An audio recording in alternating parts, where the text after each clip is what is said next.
Racers, welcome to the eRacing Association, where you have the chance to win $5,000 in one of the best tournaments in all of sim racing.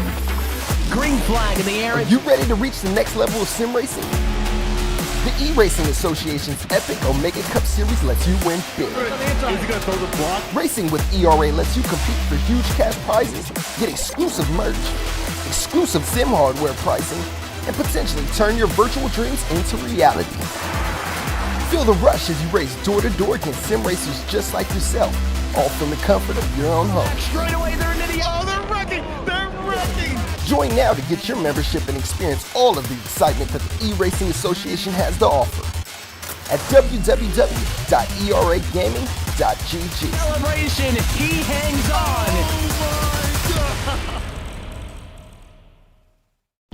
It's Destiny Spurlock, and thank you for joining in at Drafting the Circuit. Hey guys, I'm Indy Next champion Dennis Hauger, and you're watching Drafting the Circuits.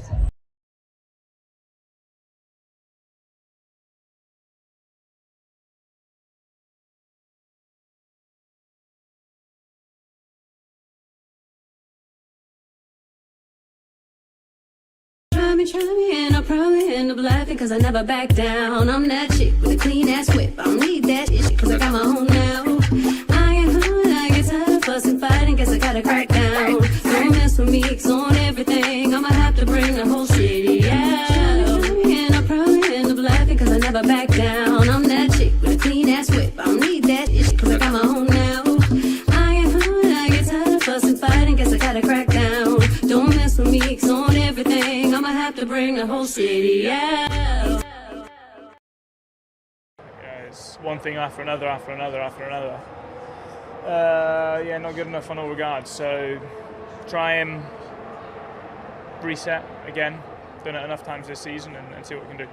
Incident with Lewis, yeah, I've not really seen it. I thought probably a racing incident, but that was. I'm not going to blame Lewis. You know, if things were normal, I wouldn't have been even battling with Lewis. I'd have been battling with Kimi and Max ahead. I mean, ultimately, sorry for George because that's obviously ended his race. But I mean, I do agree that it was racing instance. It's not like I went aggressive and was misplaced or anything like that. So I think it was just an unfortunate scenario, which happens in racing. But then I had damage as well, so I carried that through the race.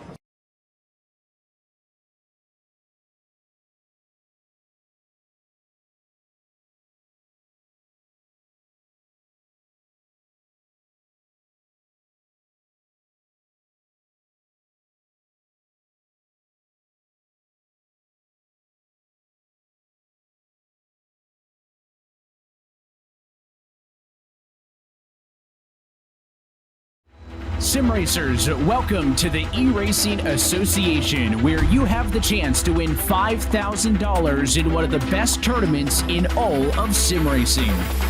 Green flag in the air. Sim Racing.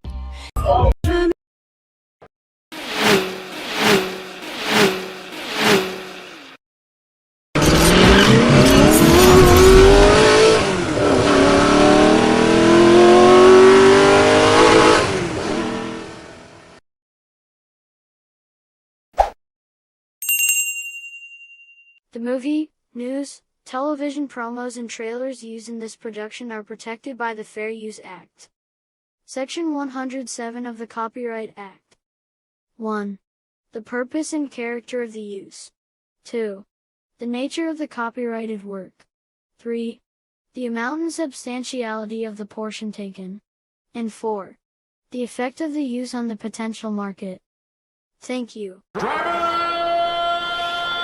Start your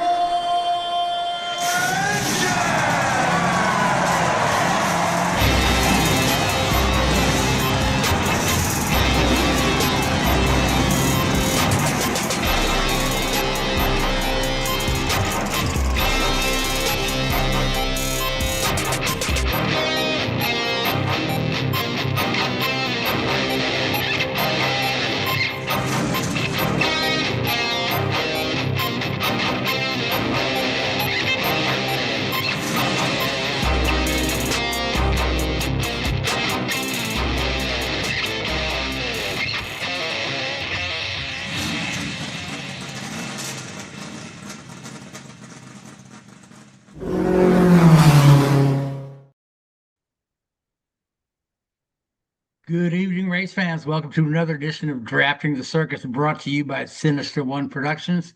My name is Frank Santoroski. I'll be your host for the next hour as we go over this past weekend in racing and preview next week. Joining me, I got the whole gang here: Jessica, Chezrony, Richard, Youden. Say hello, guys. Hello, guys. Yeah, nice to have everybody back. I know last week we had a disjointed show. I mean, I did the first half of the show on Monday. And the power went out of my house, so I'm sitting in the dark interviewing Jesse. And then Jessica did the second half of the show on Wednesday. I had to do it by herself because Richard and I were both signed up. So it's nice to all be back together. And again, Jesse Iwuji was on last week. We want to thank him and the eRacing Association, one of our sponsors, as well as thank the Kaiser with their film coming out soon. This Grey.Universe with the film, the Kaiser coming out, and Slingshots for Shriners, and Sinista1 Productions. So anyway, I think Sinista1 Productions would like you to acknowledge that I was not alone last week. Keith did jump on. Keith was there, yes, because I did a show by myself once over the years, and it's no fun to not have anybody just to bounce something off. You know, just to get a reaction. Otherwise, you're just. That's okay. Just talking to a wall, but that's big what I do kudos most to Keith of the day, for jumping on in there and helping you out. Yeah, you guys did well. I was actually in the hospital, and I was watching the show, and they had pain meds in me, so I was high. So we looked great, didn't we? You thought it was amazing.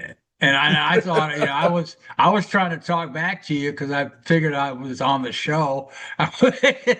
Well, listen, Frank, as good as you thought it was every bit as good as that. We did great. You guys did a great job, and I'm out of the hospital and I'm doing well. So it's great to be back here. So let's lead off with Spa, one of the finest race courses on the planet. Where Formula One was this past weekend. And, we've talked about George Russell a lot on this show lately, and with his ups and downs, and just another crushing blow to him having any chances of catching his teammate in the championship. Richard? Yeah. Oh, sorry, a question. Yeah. No, sorry. That's all. That's all you got. Huh? No, it was. You're our Formula One correspondent. Might I remind you of that? Boy, okay. I'm glad Richard wasn't by himself last week. It would have been a real short show. I'd have got the cat on. Don't worry. The cat could have contributed. I don't know where she is tonight, actually. Anyway, moving on. Oh, yeah, Spa. Everybody looks forward to Spa weekend. As you said, Frank, it's one of the most iconic racetracks in the world, one of the most historic. And certainly Kimi Antonelli's one of her favourite racetrack at the moment.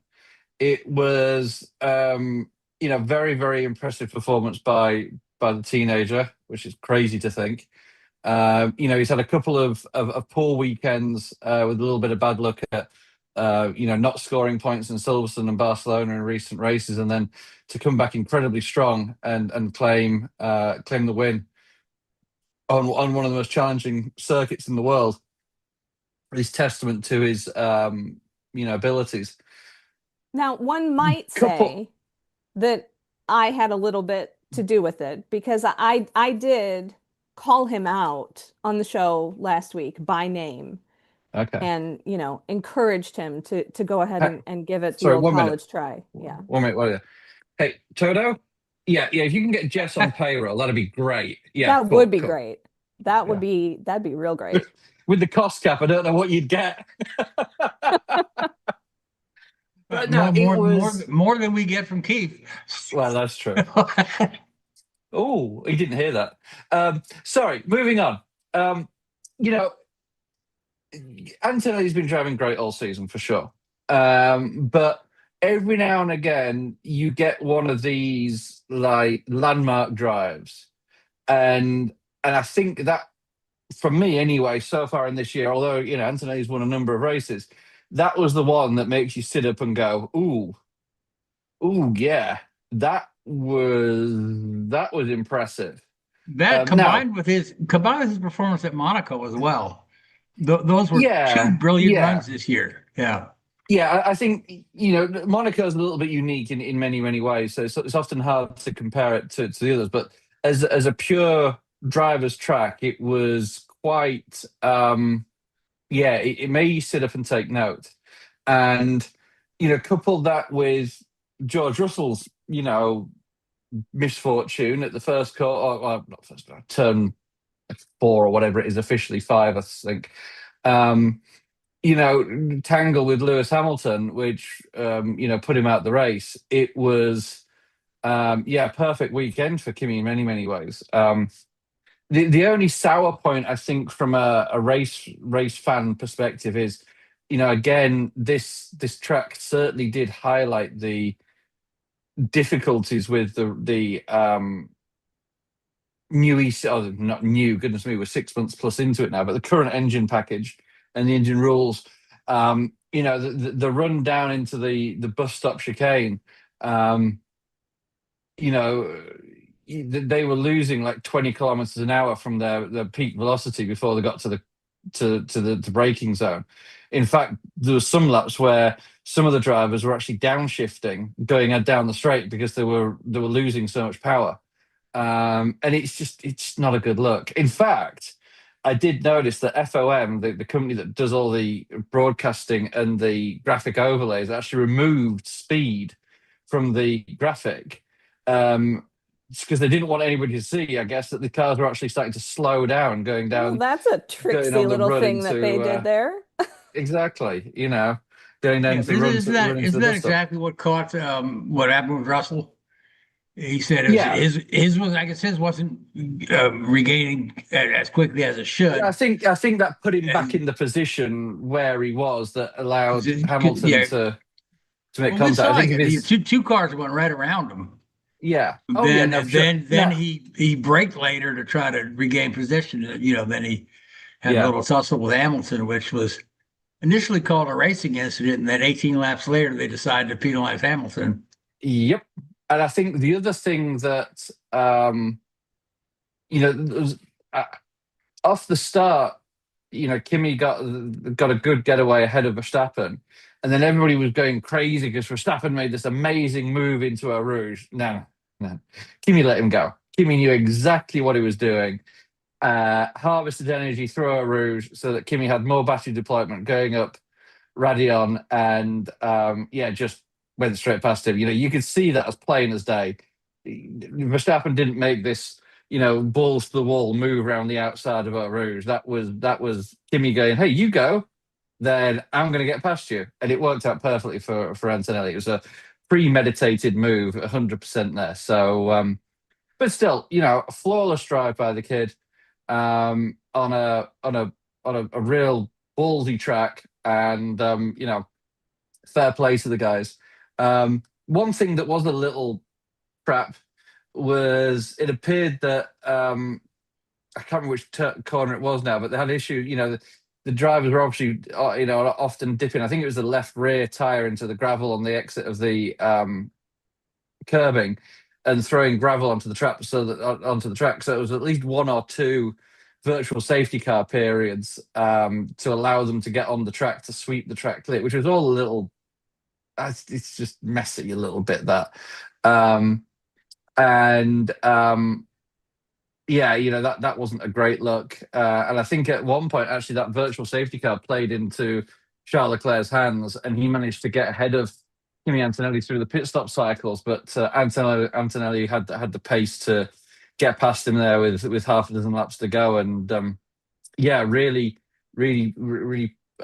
stamps of authority on the championship now. I mean, that's going to take, that's a big mountain for Russell to climb between now and the end of the season. Yeah, Russell was absolutely despondent in his interview, almost in tears. Yeah.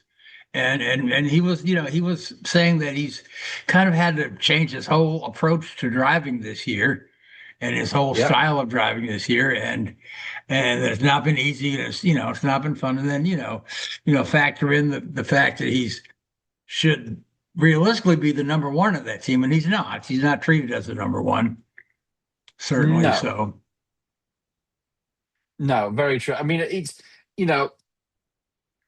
any sport like this where you have two teammates that are going against each other as tightly as they are, it's going to create some friction. I mean, you just look back to some of the great duels between teammates in the history of the sport. The Hamilton and Rosberg in recent memory, and even back as far as Prost and Senna in the 80s. It very rarely do they come out as best buds. It just doesn't work out. And we've mentioned this before, and I'm a very firm believer. As talented as Russell is, and as long as he's been in that Mercedes family, something just doesn't sit right with how Toto manages him.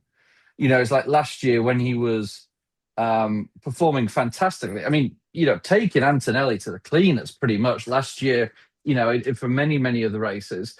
And he wasn't being given the contract extension, or renewal. And it's like, God, he'd won a number of races in a car that certainly didn't deserve to win the race. And they were still holding out on him. So there's something, who the teacher's pet is, Yeah. Timmy is the guy. And if I was Russell, I'd be like, and if a McLaren or whoever came calling, I'd be like, screw you, I'm out of here. Even if it, just more, he may go to a team that he doesn't have the opportunity to win a race, as he does in the Mercedes. But it's as much for personal sanity to know that you're being treated with the respect that you deserve than it is, absolute performance. And yeah, you almost look back at the Danny Ricciardo situation when he was at Red Bull up against Seb. He was beating Seb on a regular basis, but you knew that Seb was, Christian Horner's golden boy. And unfortunately for Ricciardo, that destroyed his career. The moves to Renault and McLaren never really worked out. And it was, his bank account's doing okay for it, but, it wasn't, a great competitive career move, should we say. Yeah. Yeah. So speaking of Spa, I was reminded this morning, matter of fact, of Michael Schumacher was always known as one of the greats around Spa. Spa was one of the best tracks, and again, success of that racetrack really defines you as one of the greats of the sport. But so as the story goes, Jordan was looking for a driver because Bertrand Gachot had got himself arrested and put in jail for beating up a waiter or a bouncer or something like that. So I thought it was a police officer. Somebody, yeah. Yeah, somebody should have been up anyway. Need to learn more about that somebody story. shouldn't have punched in the face. Yeah. So their driver's in jail. Eddie Jordan's trying to find somebody. They talked to Schumacher's manager. The next race is Spa. Who is his manager? Schumacher. Great name. Great name. Manager. Go ahead, tell me. Willy Weber. Okay. Did not know that, but that is a great name. Yeah. So he asked Schumacher know Spa. He said, "Oh yeah, he's raced Spa tons of times." Yeah, which in fact he never had. So then they get to Spa. Schumacher goes out on the course on his bicycle just to get the feel of where the turns are, right? So when he finally gets in the car, all he's ever been is on his bicycle on this course, right? So here he is. He's with one of the smaller teams, a rookie, his first Formula 1 race, goes out and qualifies 7th. Amazing. So fake it till you make it. Yeah, that's exactly. And then what happened to him in the race? He DNF'd, I believe. I mean, he had a good start, and he had. I think he made it through the first lap. I think he had clutch failure or something. Well, you're just a little ray of sunshine, aren't you, Richard? That story could have had a happy ending as far as we were concerned. Race classification. Schumacher story. No, Schumacher story did not have a happy ending. 0 laps with a clutch failure. But and then for the next race, he was in a Benetton. Yep. Because Fabio Briatore, being the upstanding, individual that he is, decided to steal him from Jordan. But no, and then of course he goes and wins in Spa a year later. Yep, and in 92. a year after and then that, get disqualified. And then he got disqualified in 94. So he had quite a history. The skid block wore too much. So there's the wooden plank underneath the car. Yeah. And it's designed so you don't run the car too low, because if you run it low, you'll wear it out. And when he went for post-race, he won the race. Post-race inspection, they found that the wear was too great. And they claimed at one point he ran wide and went through the gravel, and they claimed that it got like sanded as he went through the gravel. But given Benetton's history, again, Fabio, of their car irregularities during 1994, they were running the thing too low, and just got caught on it. Oh, well. So anyway, as we said, Jessica got the win column, picked Antonelli. So we've got Hungary coming up next week. One more race before we take the summer break. So Richard, you got Antonelli for Hungary, right? Yeah, I mean, geez, why not? I mean, the kid's bloody hell, the kid's good. I mean, he's on a crest of a wave right now. The team's behind him. Everybody's behind him. Even if he doesn't win, he'll still get the first cut. He could wreck on the first lap and, commit, first-degree murder. Russell would win by 2 laps, and Antonelli'd still get the mention first in the Mercedes press release. So, no matter what he does, he's okay for himself. Yikes. I mean, so Jessica, who do you like for Hungary? I took Lando Norris. My reason being, he has not won a race yet this year, and I believe that he is hungry. Look at Richard say. Richard doesn't like puns. I do. I thought it was cute. So that's all you have to say about it? Wow. And I'm going with Charles Leclerc. Said that Ferrari, outduels Mercedes this time around. So hard to tell when we're going to see Red Bull back to the front. Though it's been a minute, hasn't it? Well, yeah. I mean, they're but Hungary could be a circuit that suits them to a greater extent. Who knows? But one thing to look out for this weekend is going to be the performance of the Aston Martins. They bring their long-awaited Rev B car to the track, and this is the first real Adrian Newey, influence on car design for them. Who knows the exact timing of when he came on board and how much influence he had on the Rev A. God, I hope he didn't have much influence, otherwise they're really screwed. But no, it's going to be interesting to see how they perform. I'm not going to say they're going to be, a podium contender, but I think they probably expect to be, into Q2 at least, and potentially battling for the low end of the points. It's going to put pressure on some of the cars like the Haas and the Williams, who, have been getting out of Q2 out of Q3 on the occasion recently. And, because you've had 2 Cadillacs and 2 Astons down there, week in, week out, you think, well, there's only two real spots of those bottom 6, to fight for. And I think there could be 4 spots in that bottom 6 now. So yeah, it's going to be interesting to see how Aston Martin get on there. I mean, if the car isn't competitive, then it's going to be interesting. Something's really wrong over there. Yeah. So Red Bull announced that they're going to retain Tom Hart. Tom Hart was looking to move to Williams, and I guess they kind of talked him out of that. And Tom Hart will be Max Verstappen's race engineer beginning next year, replacing Lambiase. Yeah, because he's off to McLaren. Right. So what are your thoughts on that? I don't know tons about Tom Hart, but I imagine he wouldn't be getting the job of being Max's race engineer if he wasn't pretty good at what he does. No, I mean, I think it's you look at it, and one of the problems with Red Bull to a greater extent is they have been hemorrhaging staff, influential staff in the last few years. You know, obviously we've lost Christian Horner, we've lost Helmut Marko, for better or worse. GP's leaving. Adrian Newey, of course. I can't remember his name now. The guy who was a chief mechanic or director of trackside operations, he's gone to McLaren. So, they have.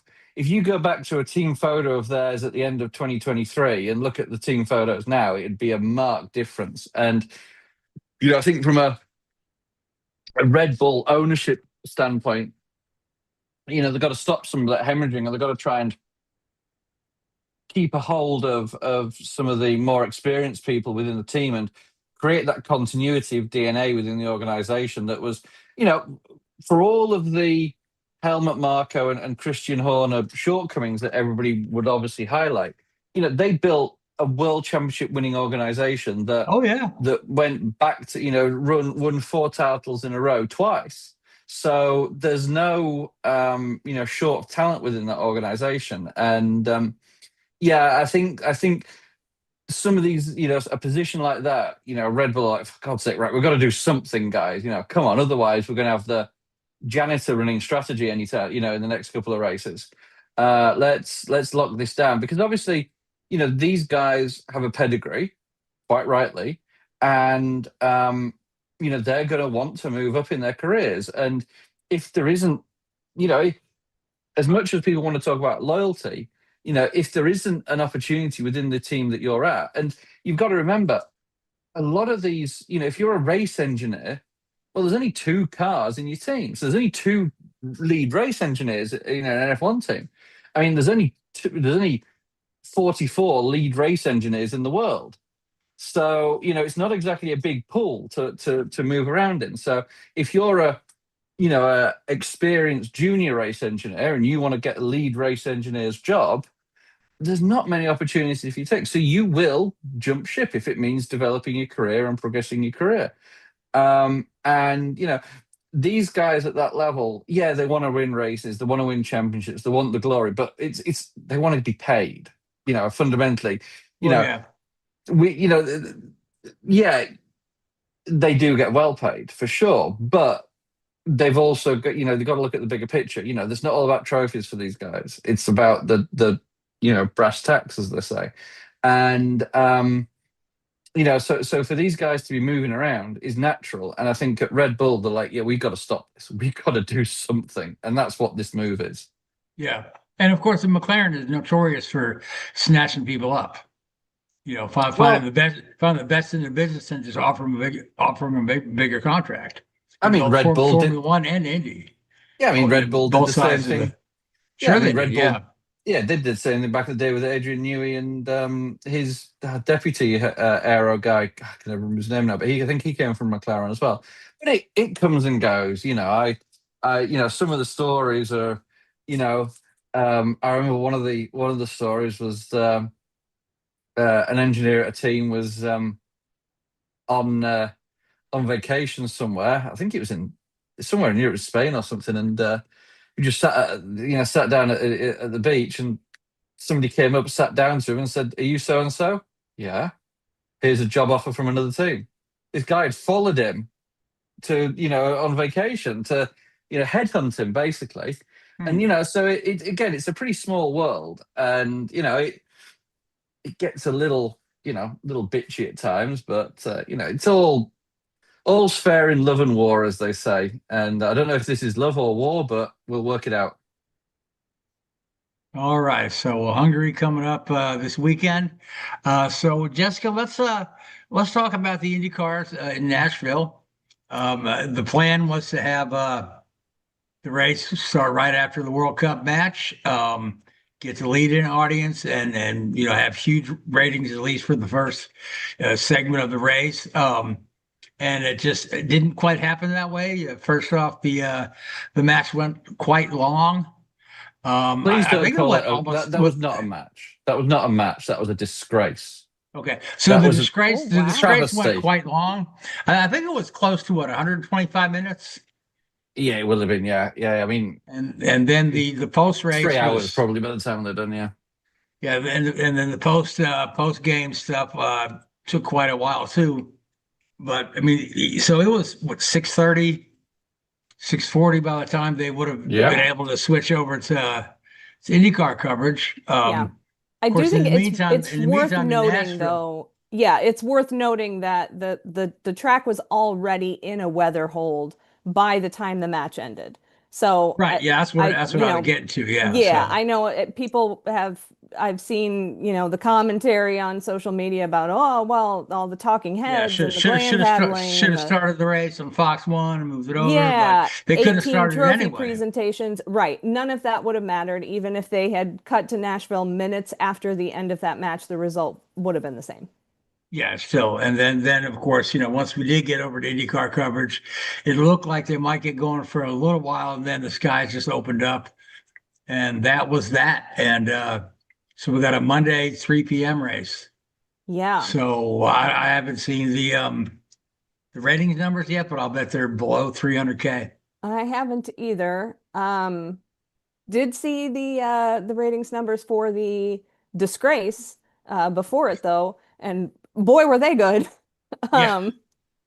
So look, IndyCar fans love to complain, and I know that people are upset about how it all went down. In my opinion, it was worth trying, right? I think I agree 100%. Yeah, I mean, we can't control the weather. This is always a risk. It's always going to be hot as the surface of the sun in Nashville in mid to late July. There's always the chance that rain is going to happen, and IndyCar can't control those things, But I think, in my opinion, it was worth taking the risk to get that lead in, even if it would have just been a small fraction of the viewership that would have stayed with Fox and seen the beginning of the race. I think it was worth trying. What's that old saying? IndyCar plans and the racing gods laugh. I mean, it's just like like the most IndyCar thing that could have happened is basically what happened. And of course, all the fans want to blame the series. And you know what? Right. I feel like both the series and Fox, as not only the network, but they're also 1/3 owner of the series. Right. I stand behind what they tried to do. I agree. I'm bummed it didn't work out, but absolutely, but you had to take a shot. Yeah, and you know what I mean? Because yes, it's there for the taking. That gigantic audience. Right. I think, to your point, I think that the series gets a lot of the blame for things that are not in their control.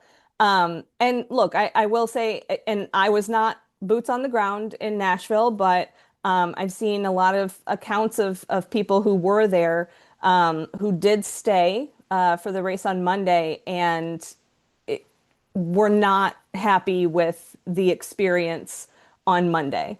Folks who had purchased pit and paddock passes were told that those weren't going to be honored on Monday. So hope you enjoyed the 2 days that you got. You're out of here now. Yeah, it looked like everybody had a great time Sunday. I mean, I saw some of the shots there. You had people watching the soccer game. They had a place where people were playing soccer. Yeah. You had the musical. Well, that was acts. not in Miami at the World Cup final, obviously. Sorry. Wow. And I think there were some other things that happened at the track due to, lack of personnel or,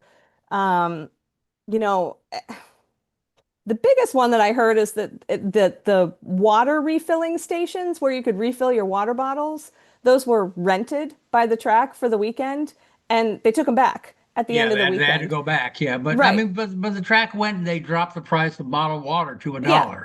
But again, I think what can you get at a racetrack for $1? Right. But again, I think these are things that folks want to blame. Folks want to blame the series for, right? And say, I had a bad experience at an IndyCar race, when these are track issues, these are personnel issues. Like these are not things that the series could control. So I'm wearing my Doug Bulls is my president shirt in support of IndyCar leadership. I think they did everything that they could, and I think a lot of the blame that's being put in their lap is misplaced. But yeah, Sunday was a bummer. Yeah, so and it was a swing and a miss, But if you don't get up there to the plate, you don't have a shot. So absolutely. Anyway, so let's talk about the race when it finally did go down. Well, let's start with qualifying. Let's do. So David Malukas, first practice session, pretty gnarly accident. Yeah, pretty gnarly and very bizarre. This is going to have to be David Malukas's least favorite track at this point. It's worth remembering that he left Nashville Superspeedway last year in the medical chopper. And it's one way to beat the traffic, isn't it? And then, this other just awful incident that happened on Saturday, where he sort of backed into the wall, but the force, his knee came up and triggered the I don't know what you call it on the steering wheel. The quick release on the steering wheel. Yeah, the quick release on the steering wheel. Right off, like with his damn knee. I cannot imagine what that felt like. But yeah, so bruised his knee. David Malukas gets sent to the hospital. I feel like this part of the story was glazed over, but I did read that something failed with they were going to send him in the medical chopper, but something failed, whether it was on the chopper or just with their communications or process, I don't know. But they were not able to take him in the chopper. He was sent to the hospital via private car. That's crazy. Yeah, I read that in the press release. I said, that's weird to take it by private car, not in an ambulance or in the chopper. Right. Yeah, so. That's crazy. I mean, we're lucky that, a banged up knee is all that happened. Like if that had been a more catastrophic accident and the medical chopper had not been able to fly, I mean, that's yikes. So I'm hoping that gets looked into and resolved. And not, overlooked in all of the other drama of the weekend. But yeah, so David Malukas goes to the hospital. The team is working on preparing the backup car. And Jonathan Duguid comes out and announces to the press that if the backup car is ready to go in time for qualifying and David Malukas is not, that Connor Daly would finally, at long last, become a Penske driver. And he would be put in the car to run the qualifying laps. Shortly thereafter, it was clarified that those would be treated as an install lap. That he would not he wasn't going to really qualify yet. Right, he wasn't really going to qualify. It was going to be a looking at a shakedown. 9-position grid penalty anyway. Yeah, but like 9 positions is a whole lot different from 24 positions. I don't know. I understand obviously wanting and needing to have a shakedown of the car, but like I don't know. Yeah, why not try to qualify it? Yeah, so I don't know. Yeah, I don't know. But not my call to make, right? Then it was later clarified again that apparently due to the substitution rules, which remain so convoluted that even the teams don't understand them. Apparently, if they had put Connor in the car for qualifying and or that Saturday night practice, they would have had to stay with him for the rest of the weekend. Even if David had come back and been okay to go for the race, they would not have been able to make a change again. I don't know where that is in the rule book. I can't find it. I feel like that something with that rule came up with Jack Harvey at Iowa a couple years ago. Yes, but that where they wanted to get somebody in the car in place of Harvey. Yes, because Harvey's back was hurting so much, but they wouldn't allow it. it So was Harvey had to because run that race. no, he didn't run the race. He had to qualify. Yeah, he did. Connor stepped in for the race. Connor drove the race. No, Harvey drove the race. This was a double header. Oh, Connor boy. drove the second day. Oh, Connor drove the second race okay. because it was All a right. double header. Because they wouldn't Okay. wouldn't let Connor in for the first race. Okay. It's a weird rule. Yeah, I'm not exactly. Yeah, it's bizarre, and I feel like but I remember feel like it like keeps you're going to put the changing. guy with a broken back in the car. Right. Exactly. You know? Yeah. So, if they would have put him in and had to stick with him, they weren't ready to make that call on Saturday afternoon, having no idea what David's medical situation was. Turns out this was all for naught. Dave came back from the hospital, barely even limping. Dave. Little Dave.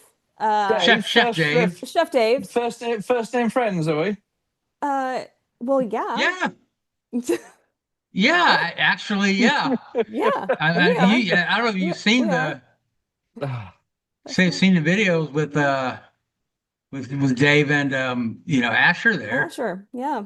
Like buddies. Asher's Dave's little buddy. Yeah. Anyways, Sorry. Great news, right? I mean, look, I would have loved more than anyone to see Connor drive a Penske. I put out on Twitter that I would Venmo $5 to whoever was the first person that could send me a picture of him in a Penske uniform. There are only two teams in INDYCAR that Connor Daly has not driven for, Penske and Ganassi. And boy, to check off that big one would have been nice. He driven for McLaren? He did. He filled in when they were he filled in for somebody. There's a lot of filling in 2018. going on in his career, isn't there? Yeah, he's a super sub. Yeah, absolutely. Okay. More on that later. Stay tuned. But anyway, best news of the weekend, right? That David Malukas is healthy and was good to go, and was able to race. So started from last position, right? Started from P last, and you know what? Absolutely incredible that David Malukas ended up finishing on the podium.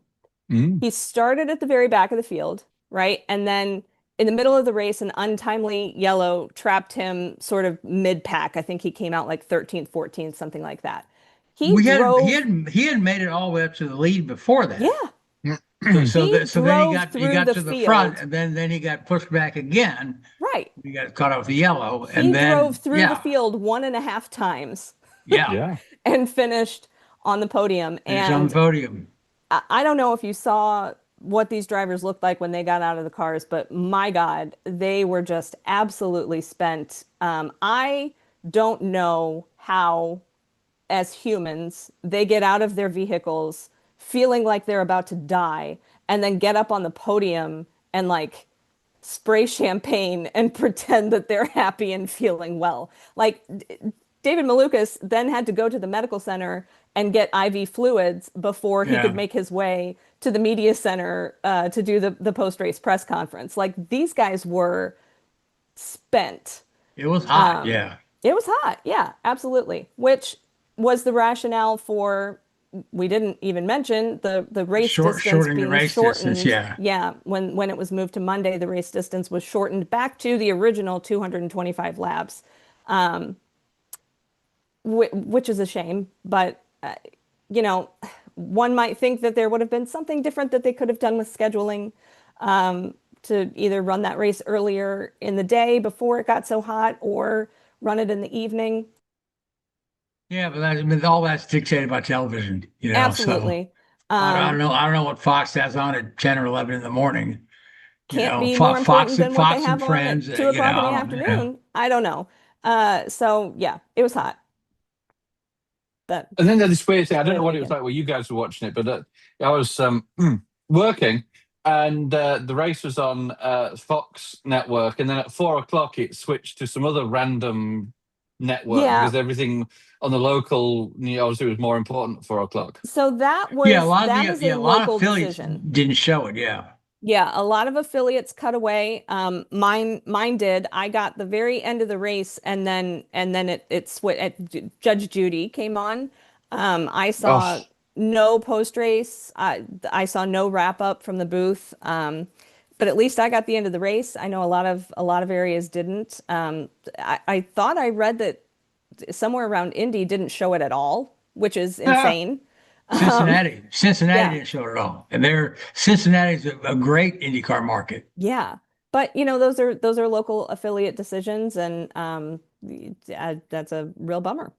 Yeah, so I'll watch it on the Fox One app, which I think it's that's only, what I had to watch it. I had to watch it. I only pay like $4.99 a month for that or something. It's not. Yeah. It's not crazy, but I get all the races, all the practice, all the qualifying, all the Indy Next. Yeah. Then of course all the Fox NASCAR stuff. Right. So it's not a bad deal. Malukas not the only one caught out during the race by an untimely yellow. McLaughlin and Kirkwood in a later caution also were really hosed. McLaughlin managed to recover and finish in fourth. So Team Penske had a 2-3-4 finish, almost a sweep of the podium if it weren't for that darn Alex Palou. Alex Palou. Those didn't pesky even mention kids. who won the race. Yeah, Alex Palou. Yeah. Just finished the race. So just keep Palou it is clean inevitable. sweep for Spain, right? Yeah, absolutely. That is kind of cool, actually. McLaughlin, I'm like sure I said, I'm sure the Spanish football team were watching the race intently on Monday afternoon. He was watching Well, the they were World just Cup, glad that that Palou didn't have to Photoshop Donald Trump out of his victory shot. Oh my God. I'm glad someone else noticed that.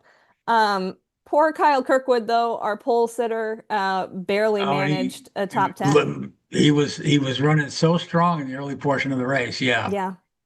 But those yellow flags catch you out. So here's Palou after 3 races in a row not being on a podium. Yeah. Which for him is that's a long time. Yep. So but he's back to the front, back in the points lead. Other than that, Newgarden had a good day. He did. He was very curt in his post-race interview. I feel like he had a shot to win. Yeah. And he just couldn't get around Palou at the end. That's his home track. He won it last year.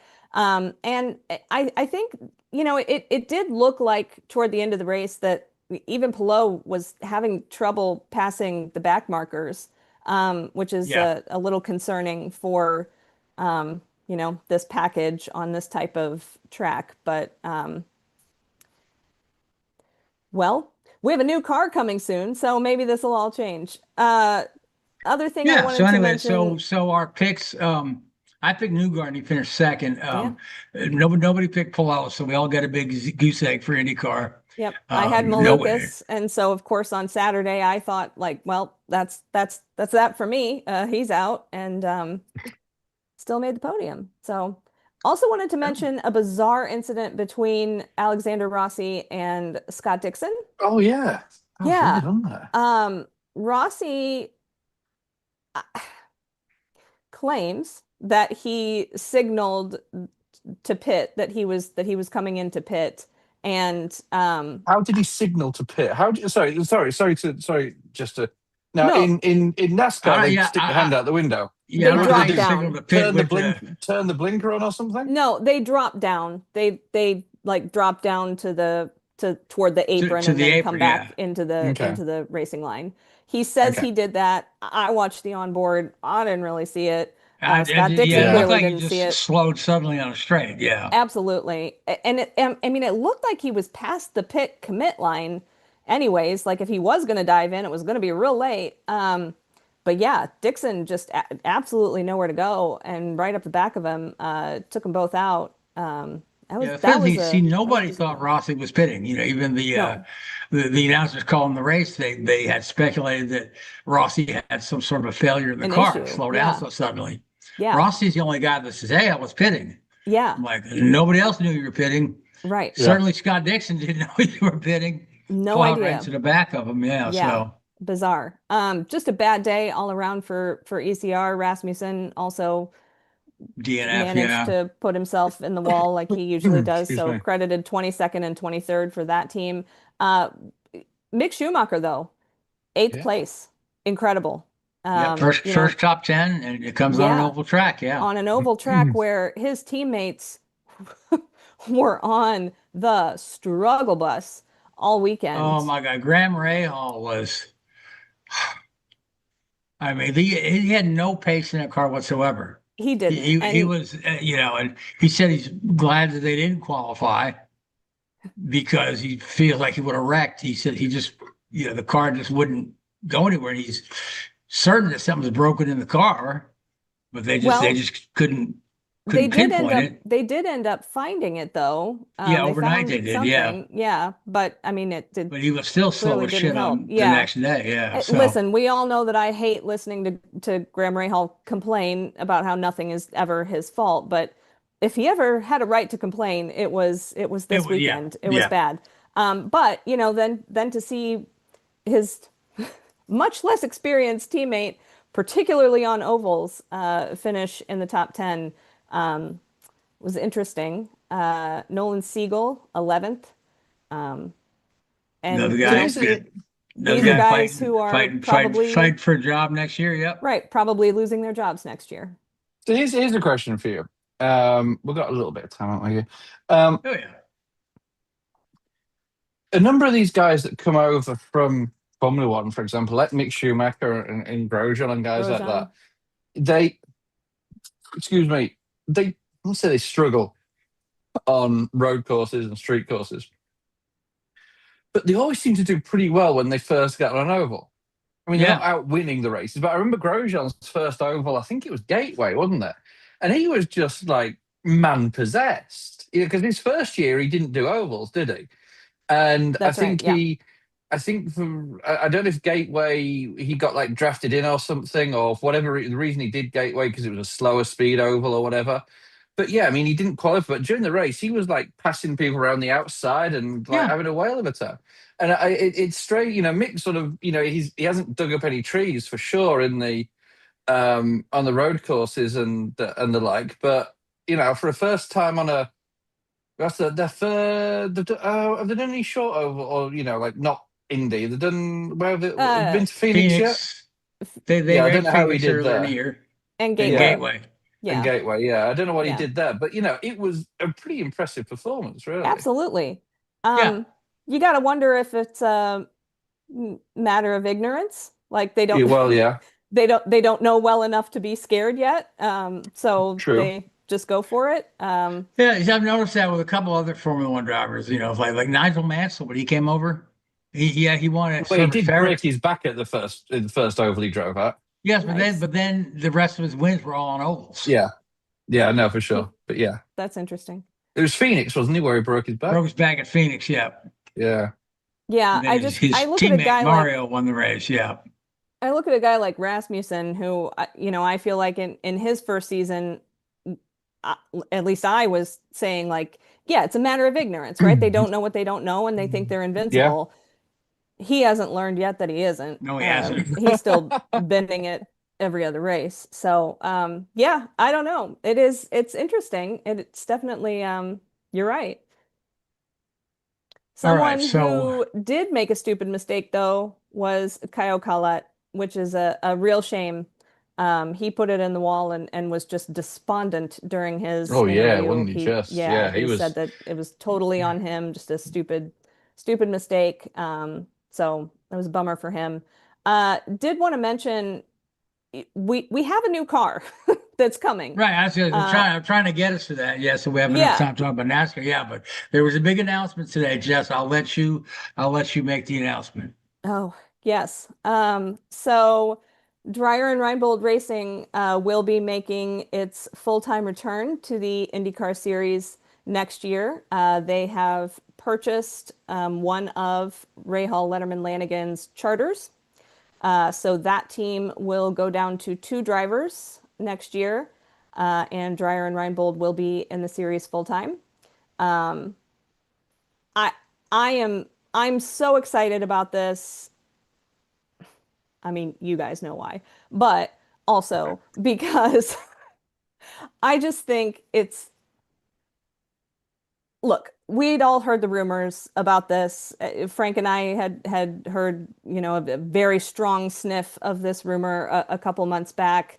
And to me, it just, when Dennis Reinbold passed away, it just felt like the air kind of came out of that. What was going to, I don't know, what the right? status of the team was. Yeah. Right. So. Is the dream dead? Like, is this going to be the end of it? And I'm so thrilled for that team, that they still have that leadership, that they were able to get this deal done with RLL, and that they'll be back on the grid full time. They've been after that for a lot of years. So excited for that. I am not yet ready to get my hopes up over who their driver might be. But you could tell who the most commonly mentioned name is. Connor Daly. Connor Daly, who has a great relationship with Ryan Reinbold. So we'll just keep our fingers crossed on that one.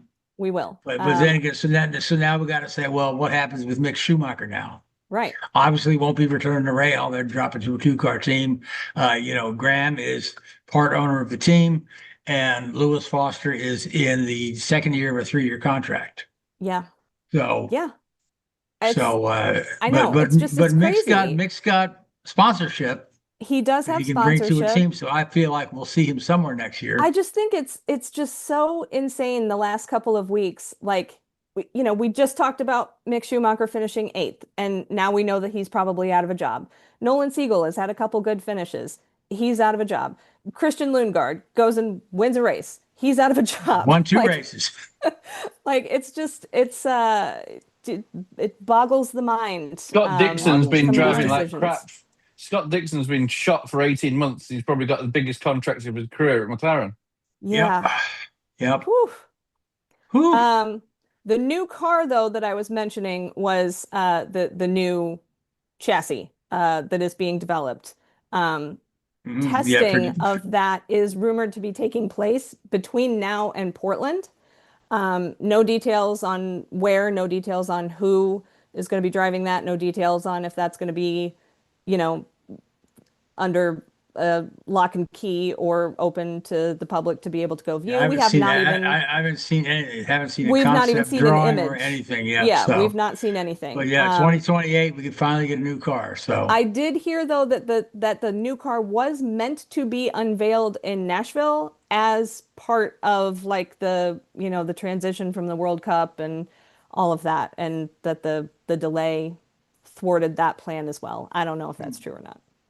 Well, we'll get to see it soon enough. So yep.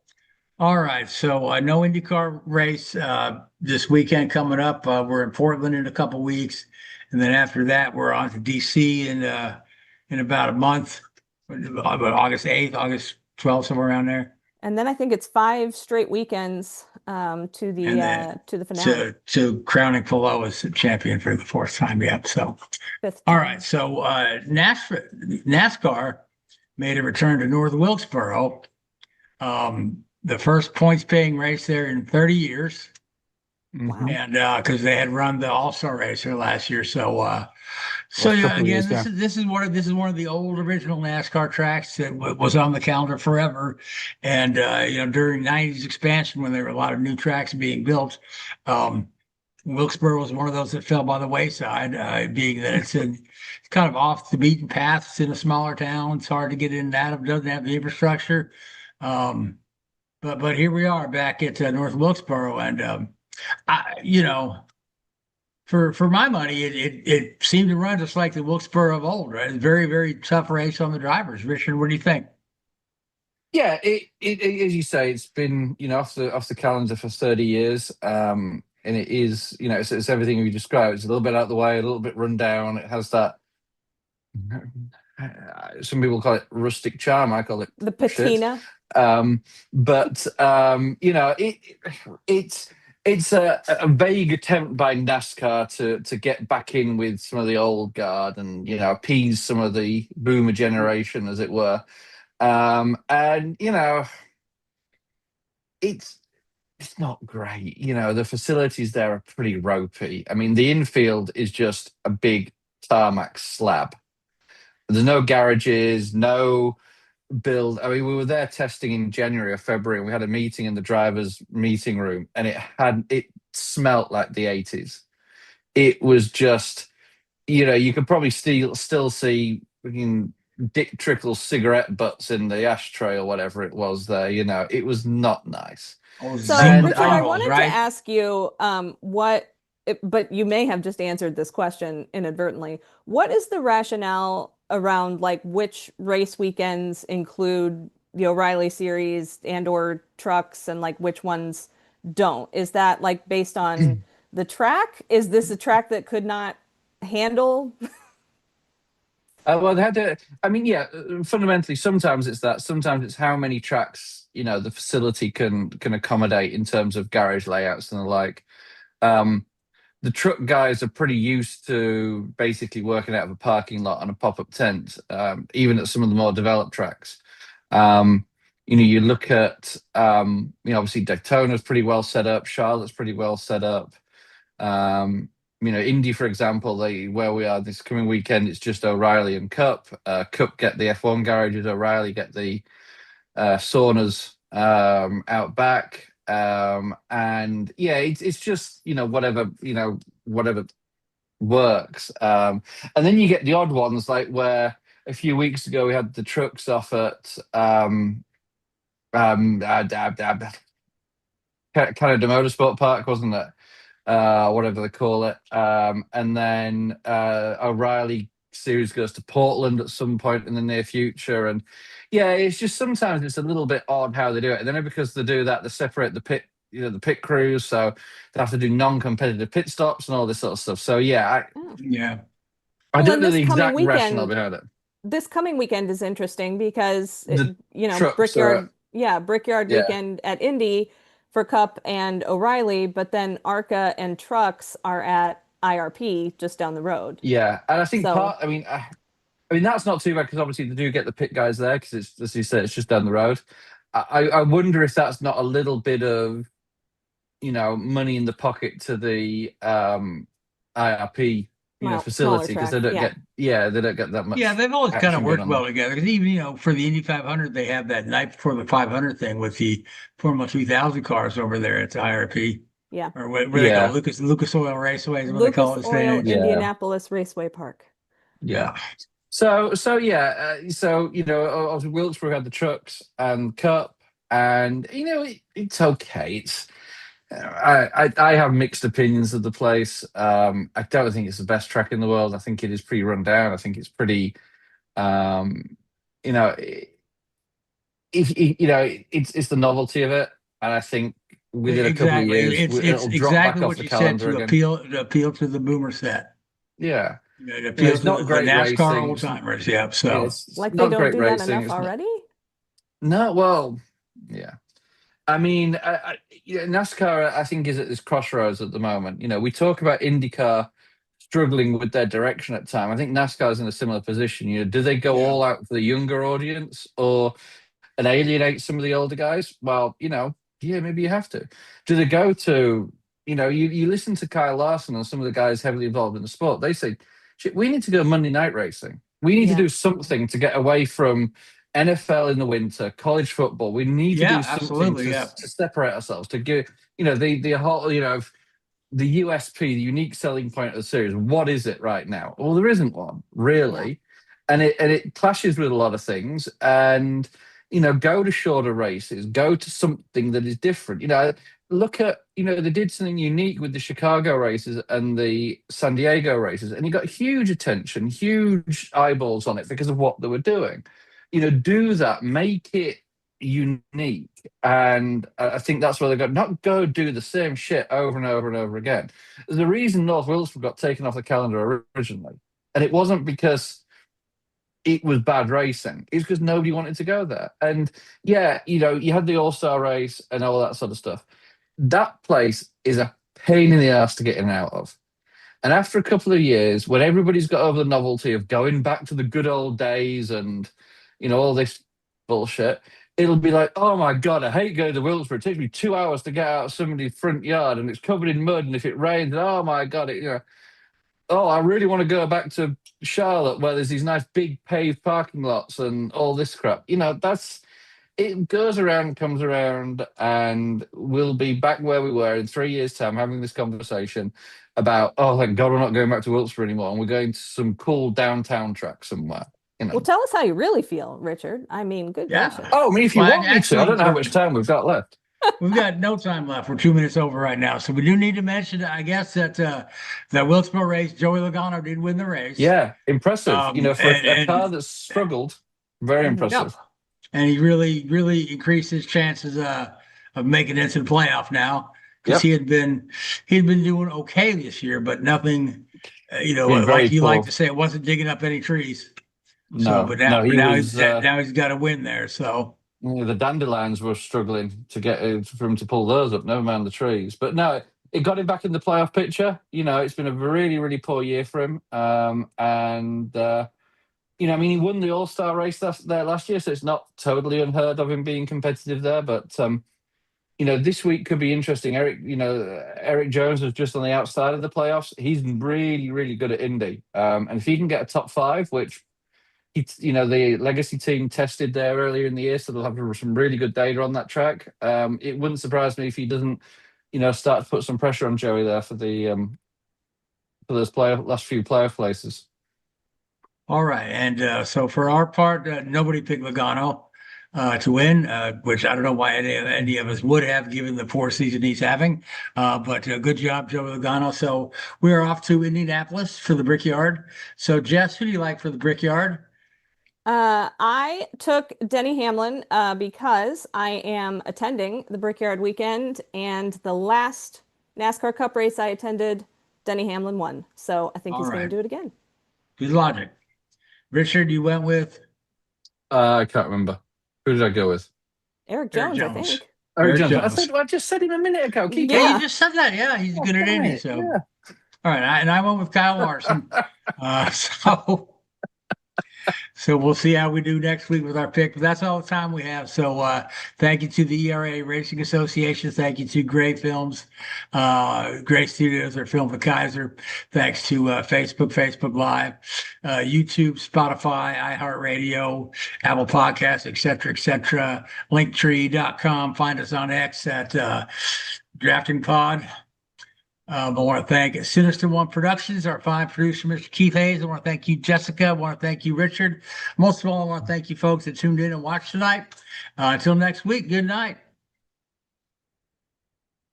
Thanks for watching Drafting the Circuits. Make sure to follow Drafting the Circuits on Facebook, Spotify, Twitter, and YouTube. Drafting the Circuits is a Sinista1 production.